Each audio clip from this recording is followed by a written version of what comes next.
Hello students, कैसे हैं आप सब। आज हम हमारे लेसन 17 संस्कृति के बारे में पढ़ेंगे, जिनके लेखक भदंत आनंद कौशल्यायन जी हैं। उनका जीवन परिचय देखिए। हिंदी साहित्य के प्रसिद्ध लेखक भदंत आनंद कौशल्यायन का जन्म सन 1905 में पंजाब में अम्बाला जिले के सोहना गांव में हुआ था।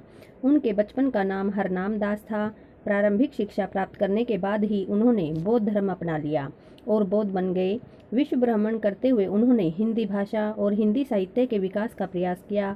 वे राष्ट्रभाषा प्रचार समिति से जुड़े रहे। वर्धा में रहते हुए उन्होंने काफ़ी समय तक अपना समय बिताया। सन 1988 में उनका देहावसान हो गया।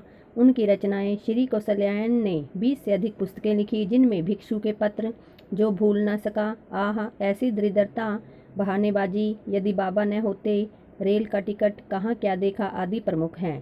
साहित्यिक विशेषताएं। भदंत आनंद कौशल्यायन ने गांधी जी के साथ लंबा समय बिताया। गांधी जी के व्यक्तित्व एवं कृतित्व का प्रभाव लेखक की रचनाओं पर देखा जा सकता है। वे देश के विदेश में भ्रमण करते रहे। भ्रमण के अनुभव की व्यापकता ने उनके काव्य की सृजनात्मकता में वृद्धि की। भाषा शैली। श्री कौशल्यायन जी की भाषा सरल, स्पष्ट, रोचक तथा सपाट है। भाषा अभिव्यक्ति में सक्षम है। वर्णनात्मक शैली के साथ साथ आत्मकथात्मक शैली का सुंदर प्रयोग किया गया है। भाषा में बोलचाल के शब्दों के साथ साथ उर्दू शब्दों का भी प्रयोग है। तत्सम शब्दों की भी बहुलता है, जैसे साक्षात, संस्कृति, प्रवृत्ति, प्रेरणा, परिष्कृत, ज्वाला, मनीषियों, तृष्णा आदि। संस्कृति नामक प्रस्तुत पाठ एक निबंध है जो हमें सभ्यता और संस्कृति का ज्ञान कराता है। पाठ में अनेक उदाहरणों के माध्यम से संस्कृति और सभ्यता की परिभाषा बताने की कोशिश की गई है। लेखक सभ्यता को संस्कृति का परिणाम बताते हुए कहता है कि मानव संस्कृति का बंटवारा नहीं किया जा सकता।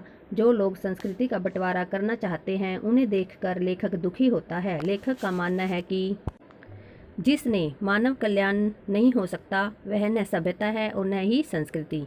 सभ्यता और संस्कृति के बारे में लेखक ने अपने निबंध संस्कृति में सभ्यता और संस्कृति में क्या संबंध है और क्या अंतर है, दोनों को स्पष्ट करने का प्रयास किया है। लेखक के अनुसार जो शब्द सबसे अधिक प्रयोग किए जाते हैं और अच्छी तरह उनका अर्थ समझ में नहीं आता है या बहुत कम लोग उसका अर्थ समझ पाते हैं, वे शब्द सभ्यता और संस्कृति हैं। लेखक ने दोनों के अर्थ को समझाने के 2 उदाहरण दिए हैं।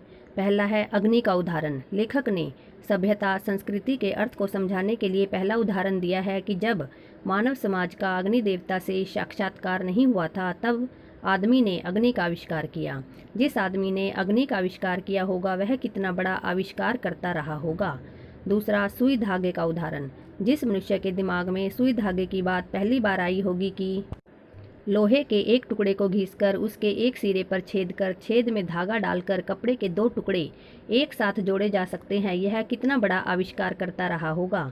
यहाँ पहले उदाहरण में है कि किसी व्यक्ति विशेष की आग का आविष्कार कर सकने की शक्ति और दूसरी चीज आग का आविष्कार। इसी प्रकार दूसरे का उदाहरण में सुई धागे का आविष्कार कर सकने की शक्ति और दूसरी चीज है सुई धागे का आविष्कार।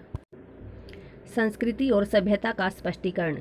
जिस योग्यता, प्रवृत्ति अथवा प्रेरणा के बल पर आग का और सुई धागे का आविष्कार हुआ है, वह है व्यक्ति विशेष की संस्कृति, और उस संस्कृति द्वारा जो आविष्कार हुआ, जो चीज़ उसने अपने और दूसरों के लिए आविष्कृत की, उसका नाम है सभ्यता। इस तरह जो चीज़ जितनी परिष्कृत होगी, अच्छी होगी, उतना ही उसका आविष्कार करने वाला सुसंस्कृत होगा। अतः जो व्यक्ति किसी चीज़ का आविष्कार करता है, वह सुसंस्कृत व्यक्ति होता है। सुसंस्कृत और सभ्य व्यक्ति। एक सुसंस्कृत व्यक्ति किसी चीज़ की खोज करता है और वह चीज़ संतान को अनायास ही प्राप्त हो जाती है। यहाँ संतान अपने पिता की तरह सभ्य भले ही बन जाए, किंतु वह पिता की तरह सुसंस्कृत नहीं बन सकती। जैसे न्यूटन एक संस्कृत मानव था, उसने गुरुत्वाकर्षण के सिद्धांत का आविष्कार किया था। आज उस सिद्धांत से भौतिक विज्ञान के सभी विद्यार्थी परिचित ही नहीं, अपितु और भी अनेक बातों का ज्ञान रखते हैं। ऐसे विद्यार्थियों को न्यूटन की अपेक्षा अधिक सभ्य भले ही कह सकते हैं कि न्यूटन जितना संस्कृत नहीं कह सकते हैं। आविष्कारकों के पीछे प्रेरणा। लेखक के अनुसार आग के आविष्कार में पेट की ज्वाला एक कारण रही हो, उसी प्रकार शीतोष्ण से बचाने के लिए और शरीर को सजाने के लिए सुई धागे का आविष्कार हो गया है।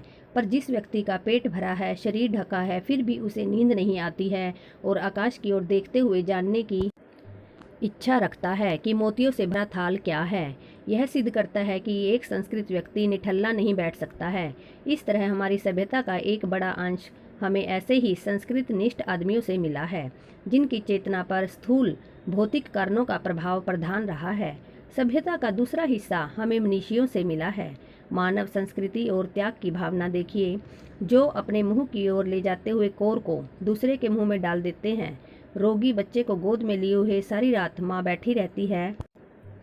ऐसा सुना जाता है कि रूस का भाग्य विधाता लेनिन डबल रोटी के सूखे टुकड़े स्वयं न खाकर दूसरों को खिला देता था। संसार के मजदूरों को सुखी देखने के लिए कार्ल मार्क्स ने अपना सारा जीवन दुख में बिता दिया। सिद्धार्थ ने अपना घर केवल इसलिए त्याग दिया था जिससे तृष्णा के कारण लड़ती कटती मानवता सुख से रह सके। इस तरह ऐसी योग्यता जो किसी महामानव से सर्वस्व त्याग कराती है, वह संस्कृति है। संस्कृति, असंस्कृति और सभ्यता के बारे में जानिए। असभ्यता संस्कृति का ही परिणाम है। सभ्यता हमारे खाने पीने के तरीके, हमारे ओढ़ने पहनने के तरीके, हमारे आने जाने के साधन, हमारे आपस में कट मरने के तरीके, सब हमारी सभ्यता है।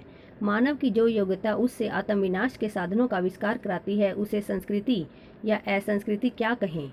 इसी प्रकार जिन साधनों के बल पर आदमी आत्मविनाश में जुटा है, उन्हें हम उसकी सभ्यता समझें या असभ्यता। संस्कृति का यदि कल्याण की भावना से नाता टूट गया तो वह असंस्कृति होकर ही रहेगी, और ऐसी संस्कृति को अवश्यम भावी परिणाम असभ्यता के अतिरिक्त दूसरा क्या होगा। इसलिए मानव संस्कृति एक अविभाज्य वस्तु है, और उसमें जितना अंश कल्याण का है वह अकल्याणकर की अपेक्षा श्रेष्ठ ही नहीं, स्थायी भी है।